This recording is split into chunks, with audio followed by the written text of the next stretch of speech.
Rokok akan menyebabkan risiko 2-5 kali lebih mungkin kejadian serangan jantung pada seorang dibandingkan kalau dia tidak merokok. Juga 2-5 kali kemungkinan serangan stroke di otak. Tobacco breaks heart merupakan salah satu remajaan kulit atau skin rejuvenation. Jadi, kanker leher rahim adalah sebanyak 20% dari pasangan usia subur di Indonesia menderita Kokleya sendiri infertilitas. adalah organ pendengaran yang berfungsi. TKR atau total knee replacement. Semoga bermanfaat. Salam sehat.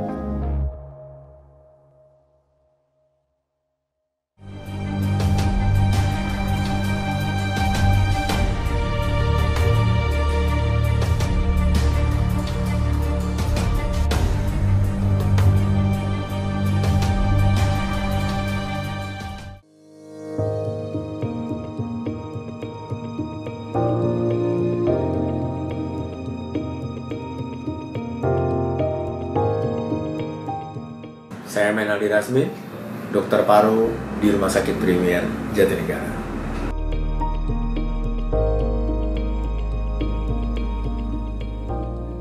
Rokok yang selama ini kita anggap sebagai sebuah kebiasaan, di Indonesia rokok dimulai pada anak usia SMP, bahkan pada beberapa tempat pada usia SD.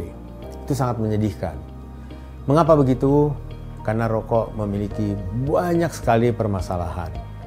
Misalnya saja, permasalahan yang langsung kelihatan dan langsung merasa takut orang adalah masalah kesehatan.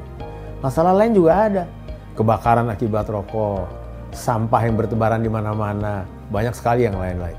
Tapi baiklah, karena bidang saya adalah kedokteran, saya akan menyampaikan tentang masalah kesehatan.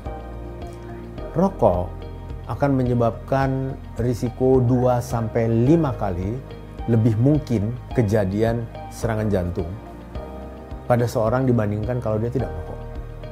Juga 2-5 kali kemungkinan serangan stroke di otak dibandingkan orang kalau tidak merokok. Sering sekali dikatakan tentang kanker. Saya sebut saja kanker paru karena itu paling sering terjadi pada rokok. Mengapa? Karena rokok akan dihirup, jadi masuknya melalui saluran napas. Pada pria, risikonya 25 kali lebih tinggi kejadian kanker paru pada perokok dibandingkan kalau pria itu tidak merokok. Pada perempuan, 25,7 kali lebih tinggi. Jadi lebih besar lagi. Padahal kita lihat, angka perempuan merokok sekarang makin lama makin meningkat. Nah, dalam hal ini kita mesti mengerti apakah memang cuma itu saja? Tidak. Yang kita harus tahu bahwa rokok itu karena dihirup, maka gangguan pertama adalah pada saluran napas. Baik atas, daerah hidung, daerah tenggorok, begitu, dan sampai ke bawah ke paru. Di paru, dia akan masuk ke dalam paru, menembus, masuk ke dalam aliran darah. Masuk dia ke pembuluh darah, dari pembuluh darah itulah dia menyebar kemana-mana pengaruhnya tadi. Ke otak, ke jantung, ke ginjal, ke hati, ke usus, kemanapun termasuk ke parunya sendiri. Apa yang terjadi? Yang terjadi adalah kalau rokok tadi mengganggu di daerah saluran napas itu, gangguannya biasanya berupa batuk-batuk, peradangan yang bolak-balik terjadi di saluran napas atas, rinitis kata orang, radang liang hidung, sinusitis, radang rongga tengkorak, dan sebagainya. Begitu dia masuk ke dalam paru, yang paling sederhana adalah karena suhunya tadi lebih panas tentu, karena kita menghirup udara panas, maka rokok akan merangsang munculnya lendir pada saluran napas. Lendir mestinya ada pada setiap orang sehat, tetapi dia akan hilang karena kita berbicara. Kita melakukan gerak tubuh, apalagi olahraga, dia menguap. Tapi kalau kita tidak ada kegiatan, misalnya semakin tua kita semakin kurang kegiatan, maka lendir tadi akan tertumpuk dalam saluran napas. Apa bahayanya? Bahayanya adalah lendir tadi tempat hidup virus, bakteri, dan sebagainya. Sehingga tidak heran kalau orang usia lebih tua katanya, apalagi kalau orang itu perokok katanya, COVID kemarin dikatakan jauh lebih sering, jauh lebih berat, dan jauh lebih fatal. Itu sederhana saja penjelasannya seperti yang tadi. Atau yang lain yang gampang adalah ketika orang mau menjalani operasi. Nah, dia mesti menjalani pembiusan. Salah satu yang menjadi penyulit pada pembiusan adalah ketika saluran nafasnya tidak terbuka. Kenapa tidak terbuka pada perokok? Karena banyaknya lendir tadi. Sehingga setelah selesai operasi, barangkali tidak gampang dilepas bantuan napasnya. Barangkali dia mesti terus pakai mesin bantuan napas. Karena saluran napasnya terus berlendir. Kalau masih ada rokok, dia terbakar sedikit kering. Karena sedang pasca bedah, dia tidak ada merokok, maka lendir tadi menjadi banyak. Dan itu menjadi penyulit pasca bedah. Yang lain adalah rokok itu karena panasnya merusak struktur jaringan di paru yang begitu halus. Pernah lihat paru hewan? Katakanlah paru dari sapi dan sebagainya. Itu begitu halusnya seperti spons. Kalau itu kena panas, dia kering, maka kita bisa tahu bahwa pernapasan kita akan terganggu, kita sesak napas karena oksigen kita tidak cukup. Pindah dia ke saluran napas, saluran pembuluh darah. Ini yang lebih berbahaya, karena pembuluh darah berjalan kemana-mana. Dari situ mulai risiko terjadi kenaikan tekanan darah, karena rokok merangsang penimbunan kerak di dalam pembuluh darah tadi. Tekanan di dalam pembuluh darah menjadi tinggi. Orang bilang hipertensi. Hipertensi pada perokok bukan hal yang jarang, justru sering. Dan itu akan menyebabkan tadi dua hal. Kerak tadi dan penyempitan tadi, kalau sampai ke otak dan tiba-tiba dia macet, maka di otak bisa tersumbat sehingga tidak kebagian aliran darah. Dan bisa juga malah perdarahan, pecah pembuluh darahnya karena tekanan tinggi. Ke jantung, itu yang orang bilang serangan jantung, nyeri dada keluhannya. Kalau di kepala tadi mungkin nyeri kepala, tapi yang lebih hebat lagi kalau di kepala tadi kelumpuhan.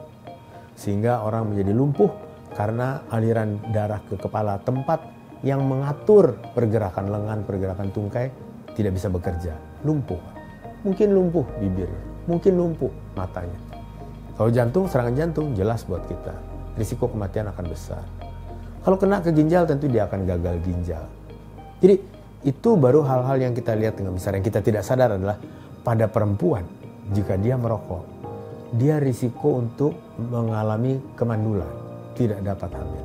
Atau kalau hamil, besar risikonya mengalami kehamilan di luar kandungan, di luar uterus. Atau kalau dia bisa di dalam uterus, maka dia berisiko, karena pembuluh darahnya menyempit tadi, anaknya lahir kecil sekali. Bayi baru lahir yang kecil sekali, berat badannya rendah. Atau bahkan meninggal dan lahir dalam keadaan meninggal. Atau dia lahir juga, maka celah langit-langit sering terjadi pada bayi yang dilahirkan dari ibu yang merokok. Jadi teman-teman semua, kita lihat bahwa tidak ada yang bagus dari rokok. Oh, ada pengganti. Apa itu? Chewing cigars. Artinya rokok yang dengan isap, seperti permen karet, ya, permen karet rokok tanpa asap. Nanti dulu, permen karet itu membuat kadar nikotinnya lebih tinggi dan tertinggal. Maka kanker mulut, kanker lidah menjadi lebih sering, termasuk kanker lambung, bahkan kanker pankreas. Sering sekali terjadi. Oh enggak, kita punya yang lain lagi. Apa itu? Yaitu vape atau shisha. Ini lain lagi bahayanya. Pada vape atau shisha, maka nikotin konsentrasinya akan lebih tinggi dia. Lebih padat karena ini di cairan. Lebih tinggi sehingga adiksinya akan lebih kuat. Dan jangan lupa ketika kita menggunakan shisha, maka jamur juga bisa menambah kesulitan. Dia tumbuh di dalam tempat botol tadi, dan itu kita hirup tanpa kita sadar bahwa kita juga menghirup jamur. Tentu kita bersihkan, tapi kita tidak pernah bisa melihat pertumbuhan jamur di sana. Dan itu bisa terjadi karena biasanya disedot, dihirup oleh beberapa teman sekaligus. Kita tidak tahu juga apa yang sedang dialami oleh teman kita. Tuberkulosis barangkali, TB paru, masuk lewat situ dan kita menghirupnya. Jadi kesimpulannya adalah lebih banyak masalah yang ditimbulkan oleh rokok. Lalu bagaimana? Yang pertama, jangan mulai merokok. Yang kedua, stop rokok. Kapanpun Anda ingat, mulai stop merokok. Dan jangan pelan-pelan stopnya. Langsung stop. Karena kalau ini tidak bisa, maka kita akan berhadapan dengan bagaimana menyelesaikan penyakit akibat rokok. Padahal penyakit akibat rokok adalah penyakit yang sebetulnya dapat dicegah. Artinya kalau kita tidak merokok, dia mestinya tidak terjadi. Hipertensi, stroke, serangan jantung, atau paru-paru yang sesak napas, PPOK namanya, atau gagal ginjal, itu semua bisa kita cegah kalau kita tidak merokok. Semoga bermanfaat. Salam sehat dari kami di Rumah Sakit Premier Jatinegara.